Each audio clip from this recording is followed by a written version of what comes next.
தமிழ் உறவுகளுக்கு வணக்கம். முதல் கேள்வி,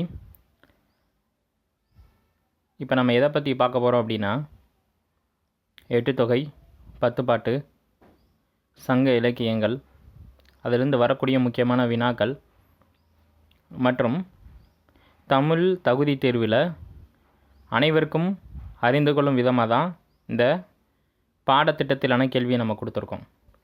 சங்க இலக்கியங்கள், புகழ்பெற்ற நூல் ஆசிரியர்கள், அவர்களின் புகழ்பெற்ற நூல்கள், தமிழ் இலக்கண இலக்கிய வகைகள் போன்றவை தொடர்பாக இந்த வீடியோ கொடுத்துருக்கோம். முதல் கேள்வி போகலாமா? 1000 யானைகளை போரில் கொன்ற வீரனை புகழ்ந்து பாடும் இலக்கியம் எது? இந்த இடத்துல போரில் அப்படின்னு ஒரு வார்த்தை வரல. போரில் 1000 யானைகளை கொன்ற வீரனை புகழ்ந்து பாடும் இலக்கியம் பரணி ஆகும். பரணி அப்படின்றது தமிழில் உள்ள 96 வகை சிற்றிலக்கியங்களில் ஒன்று. முதல் பாயிண்ட்டு. அதில் தமிழில் வெளிவந்த முதல் பரணி எதுனா கலிங்கத்து பரணி. இந்த கலிங்கத்து பரணியை எழுதியவர் யார் அப்படின்னா ஜெயங்கொண்டார். அவர் எந்த ஊரில் பிறந்தவர்னா தீபங்குடி. சரி, இந்த கலிங்கத்து பரணி யாரை பற்றி பாடுது அப்படின்னா முதலாம் குலோத்துங்க சோழன். இவர் தான் பாட்டுடை தலைவர். எத்தனை பாடல்கள் இருக்குன்னா 599 பாடல்கள் இருக்குது. அதாவது அனந்தவர்மன் என்னும் கலிங்க நாட்டின் அரசர் போரில் தோற்றதால் அந்த நாட்டின் மீது பாடப்படுது. புரியுதுங்களா? அப்போ முதலாம் குலோத்துங்க சோழன் அவைக்கால புலவர் யார்? நம்ம ஜெயங்கொண்டார் தான். அதனால தான் கலிங்கத்து பரணியை இவ்வளோ தெளிவாக எழுதியிருக்காங்க. கலிங்கத்து பரணி தான் அறிஞர் அண்ணா அவர்களுக்கு மிகவும் விருப்பமான இலக்கியம். இதுதான் முதல் கேள்விக்குள்ளே இருக்க சுருக்கம். 1000 யானைகளை போரில் கொன்ற வீரனை புகழ்ந்து பாடும் இலக்கியம் பரணி. தமிழில் வெளிவந்த முதல் பரணி கலிங்கத்து பரணி. யார் எழுதுனா? தீபங்குடியை சார்ந்த ஜெயங்கொண்டார். யார் பாட்டுடை தலைவர்? முதலாம் குலோத்துங்க சோழன். எத்தனை பாடல்கள்? 599 பாடல்கள். போரில் யார் தோற்கடிக்கப்பட்டார்? அனந்தவர்மன், ஒடிசா மன்னர், அதாவது இப்போ இருக்க கலிங்கம்ன்ற நாட்டோட மன்னன். இதுக்கு அடுத்து தான் ரொம்ப முக்கியமானது. ஜெயங்கொண்டார் எழுதிய வேறு சில நூல்கள் இசை 1000, உலா மடல். கேட்க வாய்ப்பு இருக்குப்பா. இந்த கேள்வி கேட்கலன்னா அந்த கேள்வி வந்துடும். இசை 1000, உலா மடல் என்னும் நூலுக்கு சொந்தக்காரர் யார்? கலிங்கத்து பரணியை எழுதிய ஜெயங்கொண்டார் தான். கேள்வி நம்பர் 2, கிறிஸ்துவ கம்பர் என புகழப்பெறுபவர் ஹென்றி ஆல்பர்ட் கிருஷ்ணம்பிள்ளை அல்லது கிட்டணம்பிள்ளை. ஹென்றி ஆல்பர்ட் கிட்டணம்பிள்ளை இவர் தான் கிறிஸ்துவ கம்பர் என புகழப்படுகிறார். ரச்சனிய மனோகரம், எச்சனிய ஆத்திரீகம் போன்ற நூல்களுக்கு சொந்தக்காரர். ரொம்ப முக்கியமான கேள்வியும் கூட. கரை இருப்பு என்னும் ஊரில் பிறந்தவர். ரொம்ப முக்கியமான ஒரு நபர். 3வது கேள்வி, எட்டுத்தொகை நூலிலிருந்து, அதுவும் முதல் நூல், நல் என அழைக்கப்படும் நற்றிணை. நற்றிணை அகப்பொருள் சார்ந்த ஒரு நூல். எத்தனை பாடல்கள் இருக்குது அப்படின்னா 400 பாடல்கள் இருக்குது. இதோட மைய கருத்து என்ன அப்படின்னா, தலைவனை பிரிந்து வாழும் தலைவி அல்லது அவங்களுக்கு இடைப்பட்ட அந்த பிரிவை வச்சு தான் இங்கே இருக்கக்கூடிய மைய கருத்து. அது மட்டும் இல்லாமல் அந்த காலத்தில் ஏற்பட்ட பழக்க வழக்கங்கள், மக்களின் பழக்க வழக்கங்கள் தொடர்பாகவும் இதில் இருக்கும். இது ஒரு அகப்பொருள் சார்ந்த நூல். 400 பாடல்கள் உடையது. ரொம்ப முக்கியமான ஒரு கான்செப்ட் இது. அப்படிப்பட்ட நற்றினையை தொகுப்பித்தவர் பன்னாடு தந்த மாறன் வழுதி. நற்றினையை தொகுப்பித்தவர் பன்னாடு தந்த மாறன் வழுதி. இதோட பாடலோட அடி வரை 9 முதல் 12 வரை இருக்கும். 9 முதல் 12 வரை இருக்கும். அடுத்து எட்டுத்தொகையும் 10 பாட்டும் 11 மேல் கணக்கு நூல். அடுத்து கேட்டிருக்க கேள்வி 11 கீழ்கணக்கு நூல். பதினெண் அப்படின்னா 18 என்பது அர்த்தம். பதினெண் என்பதற்கு அர்த்தம் 18, அதாவது 11 நீதி நூல்கள். அதில் முக்கியமான நூல் திருக்குறள். திரு என்னும் அடைமொழியால் அழைக்கப்படுது. திருக்குறளில் எத்தனை அதிகாரங்கள் உள்ளன? 133 அதிகாரம். 133 அதிகாரம். அறம், பொருள், இன்பம் 3 பிரிவுகள் இருக்குது. திருவள்ளுவர் தான் இயற்றியவர், எல்லாத்துக்கும் தெரியும். அவருடைய காலம் கிமு 31ஆம் நூற்றாண்டு. இவருடைய பெயரில் வேலூரில் பல்கலைக்கழகம் அமைஞ்சிருக்கு. திருவள்ளூர் பல்கலைக்கழகம், வேலூர் மாவட்டம். ரொம்ப முக்கியமான கேள்வி. திருவள்ளுவரோட சிலை கன்னியாகுமரியில் 1/1/2000 ஆண்டு தொடக்கப்பட்டது. அதுவும் கேள்விகள் கேட்பாங்க. கண்டிப்பாக கேள்விகள் வரும். ஏன் அப்படின்னா தன்னுடைய 25வது ஆண்டை நிறைவு செஞ்சுருக்கு திருவள்ளுவர் சிலை. அப்போ அது கண்டிப்பாக அது ரிலேட்டடாக கேள்வி கேட்பாங்க. கடந்த டிசம்பர் 24 அதோட 25ஆம் ஆண்டு விழாவை கொண்டாடினாங்க தமிழக அரசு சார்பாக திருவள்ளுவர் சிலைக்கு. கண்டிப்பாக அது ரிலேட்டடாக கேள்விகள் வரும். அது திறக்கப்பட்டது 1/1/2000. ரொம்ப முக்கியமான கேள்விப்பா. எப்பயுமே ஒரு கேள்வி சொல்லும்போது அதுக்குள்ளே இருக்க சில நுணுக்கத்தையும் நம்ம எடுத்துக்கணும். பாரதியார், பாரதிதாசன், கண்ணதாசன் இந்த 3 பேருக்குள்ளே ஒரு கேள்வி வரும். இவங்க 3 பேர் இடம்பெறலை அப்படின்னா பட்டுக்கோட்டை கல்யாண சுந்தரனார் கேள்வி வரும். பட்டுக்கோட்டை கல்யாண சுந்தரனார் வரலனா டேரெக்டாக என்ன கவினா திரைக்கவி திலகம் மருதகாசி ரிலேட்டடாக ஒரு கேள்வி வரும். இந்த 4-5 பேருக்குள்ளே தான் கேள்விகள் மாற்றி மாற்றி மாற்றி மாற்றி வரும். இப்போ இங்கே பாரதிதாசன் கேட்டிருக்காங்க. பாரதிதாசனார் எச்சிறப்பு பெயரால் அழைக்கப்படுகிறார். கேள்வி என்ன? பாரதிதாசனார் எச்சிறப்பு பெயரால் அழைக்கப்படுகிறார்னா புரட்சி கவிஞர். அப்போ புரட்சி கவிஞனாலே பாவேந்தர் பாரதிதாசன்னா தொண்டு செய்து பழுத்த பழம் தூய தாடி மார்பில் விழும் என தந்தை பெரியாரை புகழ்ந்து பாடியிருப்பார். இணையில்லை முப்பாலுக்கு இந்நிலத்தை என திருக்குறளை புகழ்ந்து பாடியிருப்பார். திருக்குறளில் இல்லாதுமில்லை சொல்லாதுமில்லை அப்படின்னு அது ஒரு கேட்டகரி வரும். இப்படி பல மேற்கோளுக்கு சொந்தக்காரர். புதுவை அரசோட வாழ்த்து பாடலுக்கு எழுதியவர். பிரெஞ்சு தொழிலாளர் சட்டத்தை கொடுத்தவர். இப்படி அது மட்டும் இல்லாமல் தஞ்சாவூர் பல்கலைக்கழகம் திருச்சி பல்கலைக்கழகம் இவரோட பெயரில் அமைஞ்சிருக்கு. ரொம்ப முக்கியமானது. கேள்விகள் வரும். பாரதிதாசன் பல்கலைக்கழகம் எங்கே அமைஞ்சிருக்குன்னு கேட்டாங்கன்னா திருச்சி. பல்கலைக்கழகங்கள் தொடர்பாக கேள்விகள் வந்துகிட்டே இருக்கும். இப்போ எடுத்துக்காட்டுக்கு மதுரை அப்படின்னா காமராஜர் பல்கலைக்கழகம், திருநெல்வேலினா மனோன்மணியம் சுந்தரனார் பல்கலைக்கழகம், திருச்சி பாவேந்தர் பாரதிதாசன் பல்கலைக்கழகம், வேலூர் மாவட்டம் திருவள்ளுவர் பல்கலைக்கழகம். பொறுத்துக்க டைப்பில் கேட்பாங்கப்பா, ஞாபகம் வச்சுக்கோங்க. சேலம்னா தந்தை பெரியார் பல்கலைக்கழகம். அடுத்து ஓமை அதற்கான எடுத்துக்காட்டு மற்றும் பொருளை வச்சு பொறுத்துக்க கேட்டிருக்காங்க. ஆகாய தாமரைக்கான பொருள் இல்லாத ஒன்று. ஆகாய தாமரை அப்படின்னாலே இல்லாத ஒன்று என்பது தான் பொருள். 1000 காலத்து பயிர் நீண்ட காலத்திற்குரியது. 1000 காலத்து பயிர் என்ற ஓமை தொடருக்கு கரெக்டான பொருள் என்ன அப்படின்னா நீண்ட காலத்திற்குரியது. முதலை கண்ணீர் பொய் அழுகை இதுதான் கரெக்டான பொருள். கொட்டி அடித்தல் அப்படின்னா மிகுதியாக பேசுதல். அப்போ 4 3 2 1. 4 3 2 1. அடுத்து பாருங்கள், பொறுத்துக. பெரிய புராணத்திலேருந்து கேள்வி. தமிழருடைய 2வது காப்பியம் அல்லது உயரிய காப்பியம் அப்படின்னு சொல்கிறது எது அப்படின்னா பெரிய புராணம் தான். பெரிய புராணத்தில் சோழ நாட்டோட நீர் வளத்தின் சிறப்பை பற்றி சொல்லியிருப்பாங்க. ரொம்ப முக்கியமான ஒரு நூல்.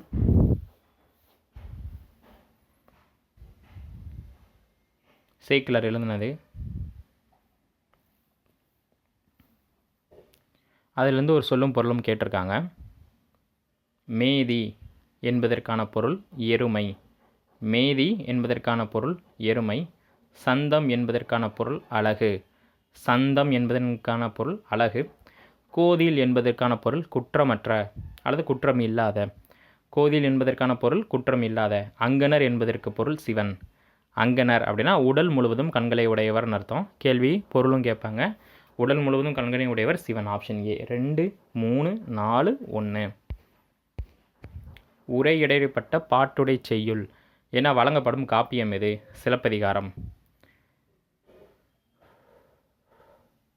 உரையிடப்பட்ட பாட்டுடை செய்யுள் என அழைக்கப்படும் நூல் சிலப்பதிகாரம். 30 காதைகளுடையது. தமிழில் இரட்டை காப்பியங்கள் சிலப்பதிகாரமும் மணிமேகலையும். சிலப்பதிகாரம் பார்த்திங்கன்னா இளங்கோடிகளால் எழுதப்பட்டது. அவர் 2ஆம் நூற்றாண்டைச் சேர்ந்தவர்.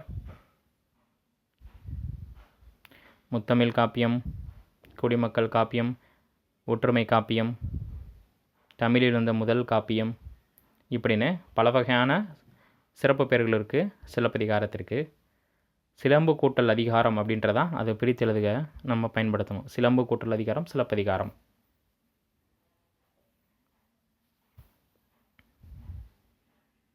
அடுத்து சைவ திருமுறைகளில் எத்தனாவது திருமுறை திருமந்திரம்? கேள்வி நல்லா புரிஞ்சுக்கணும். சைவ திருமுறைகளில் டேஸ் திருமுறை திருமந்திரம். சைவ திருமுறை சிவனை மையமாக கொண்டு பாடப்பட்ட நூல் 12 திருமுறை. மொத்தம் 12 திருமுறை இருக்குது. அதில் 10ஆம் திருமுறை தான் திருமந்திரம். திருமந்திரம் என்பது தமிழ் 3000 எனவும் அழைக்கப்படுகிறது. கேள்விகள் வரலாம். தமிழ் 3000 என அழைக்கப்படும் நூல் இது திருமந்திரம். ஏன் அப்படின்னா இதில் 3000 பாடல்கள் இருப்பதனால அதை தமிழ் 3000 என்று சொல்கின்றனர். திருமூலர் இயற்றிருப்பார். 5ஆம் நூற்றாண்டைச் சேர்ந்தவர். 18 சித்தரில் ஆதி சித்தர் என அழைக்கப்படுபவர் திருமூலர். ஒன்றே குலம் ஒருவனே தேவன். இதுதான் இந்த 27ஆம் நம்பர் கேள்வி. அப்போ சைவ திருமுறைகளில் 10ஆம் திருமுறையாக திருமந்திரம் வைக்கப்பட்டுள்ளது. 3000 பாடல்களை கொண்டது. அடுத்த கேள்வி அதான். ஒன்றே குலம் ஒருவனே தேவன் என்பது எந்த நூலின் புகழ்மிக்க தொடர்? எந்த நூலோட புகழ்மிக்க தொடர்? இப்போ பிறப்புக்கும் எல்லா உயிருக்கும் அப்படின்னா திருக்குறள் சொல்கிறோம்ல, அதான் மிக புகழ்பெற்ற ஒரு தொடர். அது மாதிரி இங்கே ஒன்றே குலம் ஒருவனே தேவன் என்பது எந்த நூலின் புகழ்பெற்ற தொடர் அப்படின்னா திருமந்திரம் 10ஆம் திருமுறை. தவறானவற்றை தேர்வு செய்க. தலைப்பென தவறானவற்றை தேர்வு செய்ய. குமரகுருபரரோட நூல்கள். குமரகுருபரரோட நூல்கள் கந்தர் கலிவெண்பா, வேதியர் ஒழுக்கம், நீதிநெறி விளக்கம், சகலகலாவல்லி மாலை. இதில் எது வராது அப்படின்னா வேதியர் ஒழுக்கம் வராது. அது வீரமாமுனிவர் ரிலேட்டடாக போயிடும். அப்போ குமரகுருபரர் எழுதிய நூல்கள் கந்தர் கலிவெண்பா, நீதிநெறி விளக்கம், சகலகலாவல்லி மாலை, முத்துக்குமாரசாமி பிள்ளைத்தமிழ், மீனாட்சி அம்மன் பிள்ளைத்தமிழ். பிள்ளைத்தமிழ்ன்றது தமிழில் உள்ள 96 வகை சிற்றிலக்கியங்களில் பிள்ளைத்தமிழும் ஒன்று. கடவுளையோ அல்லது மன்னரையோ குழந்தையாக பாவித்து 10 பருவமாக பாடுறதான் பிள்ளைத்தமிழ். ஒரு பருவத்துக்கு 10 பாடல் வீதம், 10 பருவத்துக்கு 100 பாடல்கள். ரொம்ப முக்கியம். பிள்ளைத்தமிழ் 2 வகைப்படும். ஆண்பால் பிள்ளைத்தமிழ், பெண்பால் பிள்ளைத்தமிழ். இருபாலருக்கும் பொதுவான பருவங்கள் 7. இதில் வருகை 6ஆம் பருவம் கேட்க வாய்ப்பு இருக்குது. கண்டிப்பாக கேட்க வாய்ப்பு இருக்குது. அப்போ குமரகுருபரின் நூல்கள் கந்தர் கலிவெண்பா, நீதிநெறி விளக்கம், சகலகலாவல்லி மாலை. அடுத்து கண்டங்கத்திரி, சிறுவழுதுளை, சிறுமல்லி, பெருமல்லி, நெருஞ்சி ஆகிய 5 மூலிகைகளின் எப்பகுதி உடல் நோயை தீர்ப்பன? கண்டங்கத்திரி, சிறுவழுதுளை, சிறுமல்லி, பெருமல்லி, நெருஞ்சி ஆகிய 5 மூலிகையின் எப்பகுதி உடல் நோயை தீர்ப்பன? இதில் என்ன நீங்கள் தெரிஞ்சுக்கணுன்னா, இந்த சிறுவழுதுளைனா என்னன்னு தெரியுமா? கத்திரிக்காய். கத்திரிக்காயை தான் சிறுவழுதுளை அப்படின்றாங்க. நம்ம இப்போ அன்றாட வாழ்க்கையில் பயன்படுத்தாமல் இருக்கோம் பாருங்கள். அதாவது சங்க காலத்துலேருந்தே பயன்படுத்திகிட்டே இருந்திருக்காங்க. இப்போ நமக்கு ஒரு சில காரணங்களால் அந்த காய் பிடிக்காமல் ஒதுக்குறோம்ல, சிறுவழுதுளை, அதான் கத்திரிக்காய். அந்த கத்திரிக்காய்க்கு பாருங்கள் சிறுபஞ்ச மூலத்தில் மிகப்பெரிய ஒரு இடம் கொடுத்துருக்காங்க. அந்தளவு அது மிக சிறந்த மருத்துவ குணம் உடையது. எப்போவுமே சங்க இலக்கியத்தில் பயன்படுத்துகிற உணவு முறை நீண்ட ஆயுளை தரும். கண்டங்கத்திரி, சிறுவழுதுளை, சிறுமல்லி, பெருமல்லி, நெருஞ்சி ஆகிய 5 மூலிகையின் எந்த பகுதி நோயை தீர்ப்பன அப்படின்னா வேர் பகுதி. அதற்கு பேர் தான் சிறுபஞ்ச மூலம். சிறுபஞ்ச மூலம் யார் ஏற்றிருக்கா? காரியாசன். 97 பாடல்களுடையது காரியாசனோடது. கேட்க வாய்ப்பு இருக்குது. சிறுபஞ்ச மூலம்னாலே 5 சிறிய வேர்களால் ஆனது. இதான் முதல் பாயிண்ட்டு. யார் ஏற்றனா? காரியாசன். எத்தனை பாடல்? 97 பாடல். 5 சிறிய வேர்கள் என்னென்ன? கண்டங்கத்திரி, சிறுவழுதுளை, சிறுமல்லி, பெருமல்லி, நெருஞ்சி. ரொம்ப முக்கியமான ஒரு பாயிண்ட்டுப்பா. இது 11 கீழ்கணக்கு நூலில் ரொம்ப முக்கியமானது. 11 கீழ்கணக்கு. நாலடியாறு, நான்மணிக்கடிகை, இன்னா 40, இனியவை 40, திருக்குறள், முதுமொழி காஞ்சி, மருந்து பெயரால் அமைந்த 3 நூல்கள் இருக்குது 11 கீழ்கணக்கு நூலில். அதுவும் கேட்க வாய்ப்பு இருக்குது. மருந்துடன் தொடர்புடைய 3 நூல்கள். சிறுபஞ்ச மூலம், ஏலாதி, திருகடுகம். திருகடுகம் சுக்கு மிளகு துப்பளி.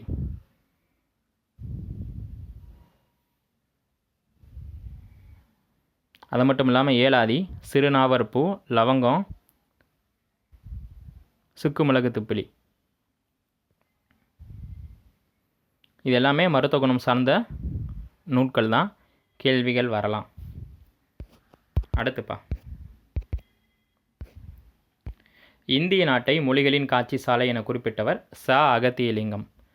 இந்திய நாட்டை மொழிகளின் காட்சி சாலை என குறிப்பிட்டவர் பேராசிரியர் ச. அகத்தியலிங்கம் தான். இந்த கேள்வி எங்கேருந்து எடுக்கப்பட்டதுன்னா 9ஆம் வகுப்பு பழைய தமிழ் புத்தகம், புதிய தமிழ் புத்தகத்தில் இருக்கக்கூடிய திராவிட மொழி குடும்பம் அப்படின்னு ஒரு பாடம் இருக்கும், அதுலேருந்து எடுத்திருப்பாங்க.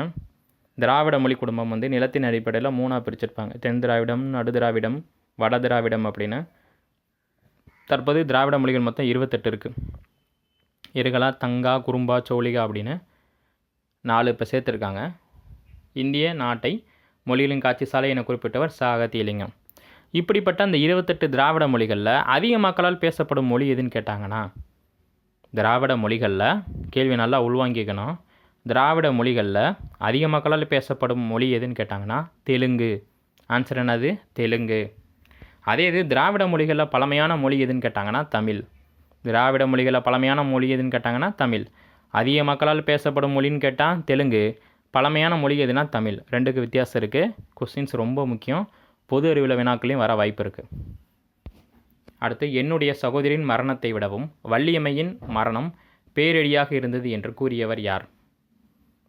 ஆன்சர் காந்தியடிகள். இது தில்லையாடமை வள்ளியம்மை பற்றி ஒரு பெரிய பாடம் இருக்குது. மிகப்பெரிய கான்செப்ட். முனுசாமி மங்கலம் அப்படின்றவங்களுக்கு மகனாக பிறப்பாங்க. இவங்க மகளாக பிறந்து தென்னாப்பிரிக்கா ஜோகன்ஸ்பர்க்கில் தான் அவங்க பிறப்பாங்க. அங்கே இருக்க இந்திய மக்களுக்கு இழைக்கப்படும் அநீதியை பார்த்து போராடும் செய்வாங்க. அதுக்கு சிறை செல்வாங்க. அங்கே நோய்வாய்ப்பட்டு இருக்கும்போது தான் இந்த ஸ்டேட்மெண்ட் காந்தியடிகள் பார்த்துட்டு சொல்லுவார்.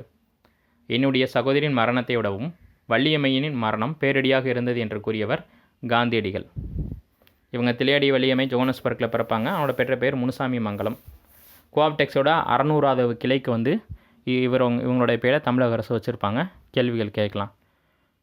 ஜோகன்ஸ்பர்க்கில் பிறந்திருப்பாங்க. தில்லையாடி வள்ளியம்மைனோடனே நீங்கள் தில்லையாடியில் பிறந்திருப்பாங்கன்னு நினைக்கக்கூடாது. அவங்க குடிபெயர்ந்தது சவுத் ஆஃப்ரிக்கா, தென்னாப்பிரிக்காவுக்கு வந்திருப்பாங்க. அங்கே ஜோகன்ஸ்பர்க்கில் தான் பிறக்கிறாங்க. அங்கே இருக்கக்கூடிய இந்திய மக்களுக்கும் கருப்பின மக்களுக்கும் இழைக்கப்படும் அநீதிக்கு எதிராக தான் போராடுறாங்க.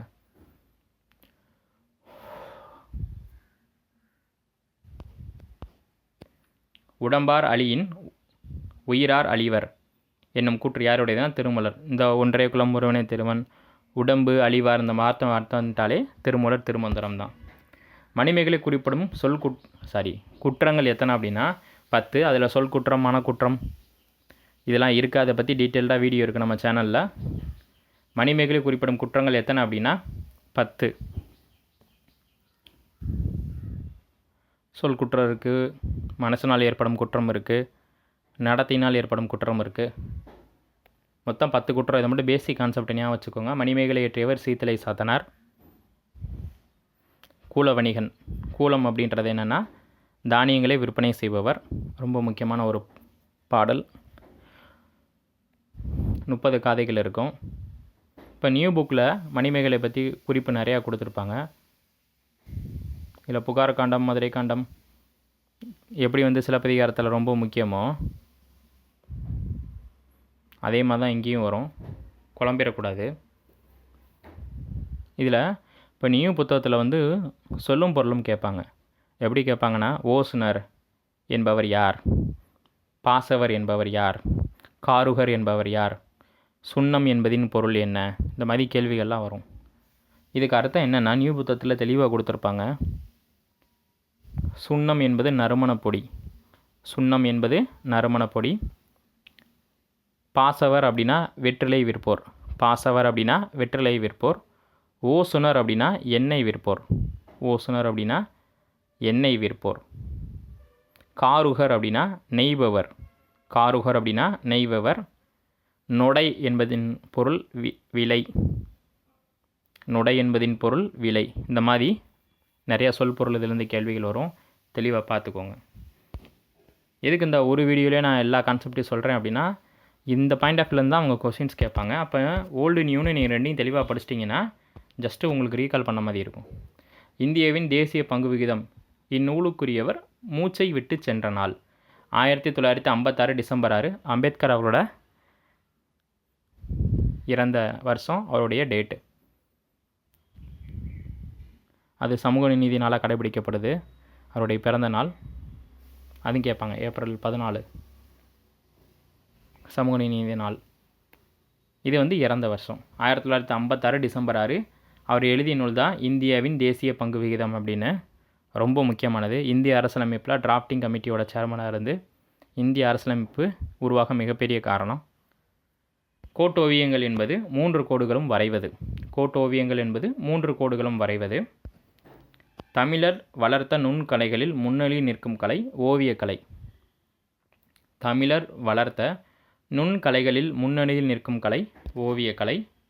நாளை என் தாய்மொழி சாகுமானால் இன்றே நான் இறந்து விடுவேன் என்றவர் ரசூல் கம்சதேவ். ரஷ்ய நாட்டு அறிஞர் அவர். நாளை என் தாய்மொழி சாகுமானால் நான் இன்றே இறந்து விடுவேன் என்று கூறியவர் ரசூல் கம்சதேவ். தமிழ்நாட்டோட ரசூல் கம்சதேவ் யார் அப்படின்னா பாவேந்தர் பாரதிதாசன். தமிழ்நாட்டின் ரசூல் கம்சதேவ் என அழைக்கப்படுபவர் பாவேந்தர் பாரதிதாசன். ரொம்ப முக்கியமானது. அடுத்து என்று முல தென்தமிழ் என்றவர் கம்பர்.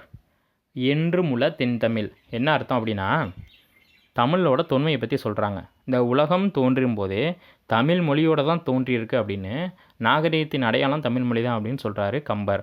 அதான் என்று முல தென்தமிழ். என்று முல தென்தமிழ்னா உலகம் தோன்றும் போதே தமிழ் மொழி தோன்றியிருக்கு அப்படின்னு சொல்கிறாரு. இதன் மூலம் நமக்கு என்ன கருத்து தெரிய வருதுன்னா தமிழ் மொழியின் தொன்மை, பழமையான மொழி அப்படின்னு தெரிய வருது. முனுசாமி மங்கலம் இணையருக்கு பிறந்த மங்கை தில்லையாடி வள்ளியம்மை. இவரோட நினைவாக தான் 600வது கோஆப்டெக்ஸோட கிளைக்கு இவங்க பேர் வச்சுருக்காங்க. ரொம்ப முக்கியம். இது எக்ஸாம்ஸில் கேட்ட கொஸ்டின் தான். முனுசாமி மங்கலம் இணையருக்கு பிறந்த மங்கை தில்லையாடி வள்ளியம்மை. தமிழ் வேலி என மதுரை தமிழ்ச் சங்கத்தை கூறிய நூல் பரிபாடல். தமிழ் வேலி என்று மதுரை தமிழ்ச் சங்கத்தை பற்றி குறிப்பிடும் நூல் பரிபாடல். ரொம்ப முக்கியமான கேள்வி.